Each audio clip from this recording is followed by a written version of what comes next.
Hi, I'm Dean. I recently began to undergo the process of making a video game, and I decided it might be fun to start a sort of video devlog for this project.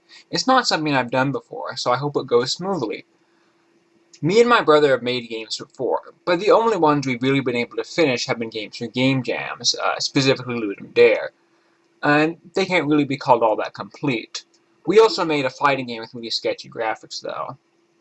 The project I'm starting on now is something that's my personal vision, so I'm doing most of the work by myself. I don't know if I'll ever come up with a real title for this project, but for now I'm calling it Space Roguelike 3001. It is, as you'd expect from the title, a roguelike, meaning of course that it's a randomly generated game with RPG mechanics, turn-based gameplay, and permanent death, although I might only give that to you if you've been really bad. It's inspired by Dwarf Fortress, Zappum, NetHack, and Ultima Martian Dreams. You see, ever since I played NetHack as a boy, I wanted to make a roguelike myself. Roguelikes are interesting to me because they offer the ability to make a broad and complex game that's different every time. When I first played a roguelike that was actually fun, that is, Zappum, I decided a roguelike with a sci-fi setting might have more interesting possibilities than a standard fantasy one. And then, when I first played Dwarf Fortress, I decided I wanted my roguelike to be broad and complex and open world. So this game I'm working on is set 1,000 years in the future on a distant planet. Gameplay-wise, the game will be turn-based and space-based, like most roguelikes. Additionally, the game will use 3D space, like Dwarf Fortress, allowing for more complex environments and gameplay. I actually started the project during spring break on May 25th. I just didn't think of starting a devlog until now. But this is actually my third attempt at trying to start making this particular game. I have had two false starts on this exact project. My first try at making this space roguelike actually began in August of 2018. At this time, I was living practically alone in a cabin by a lake, and I didn't have much to do. That version of the game was made in Game Maker, but it used ASCII graphics, since I thought that would be easier than having to draw a sprite for every type of monster. The game floundered because it looked ugly, and it was badly programmed, and I couldn't figure out any convenient way to save my generated worlds into files using Game Maker's language. My second failed attempt at making this game began in September of 2018. This time, I decided to make the game in C#. After all, being able to use classes and objects would make organizing stuff easier, and serialization would make saving all sorts of junk pretty easy. Unfortunately, I was still attached to making the game in ASCII, and this time I wanted to do it even more authentically by outputting it to the Windows console. I even came up with a way to import images and make them viewable in the limited set of colors. I spent an awful lot of time on this silly image editor, and then I decided I wanted a graphical version of my game too, just like a NetHack.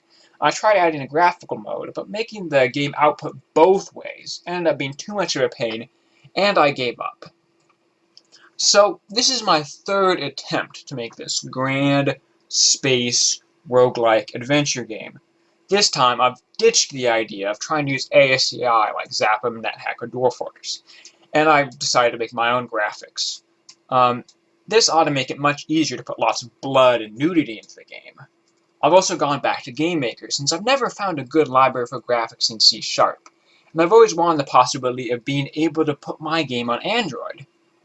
I've overcome many of my issues with saving files in Game Maker by learning how to use buffers. They weren't really as scary as I thought. And by storing basically all of the game's information in data structures, mostly DS lists.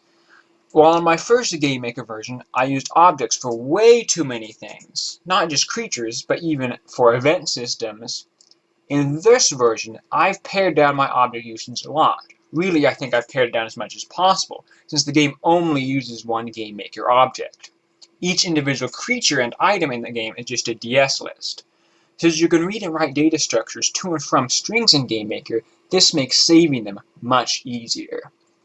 Well, I know there's an awful lot just about the programming, so here's what the game looks like so far.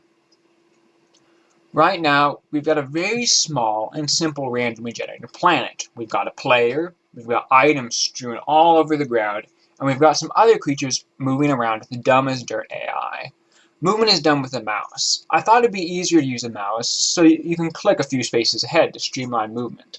I felt like using the keyboard keys to move would get tiring, since the game world is so wide. There's no real pathfinding yet. Now, most of the buttons don't work yet, although the navigation ones in the corner do.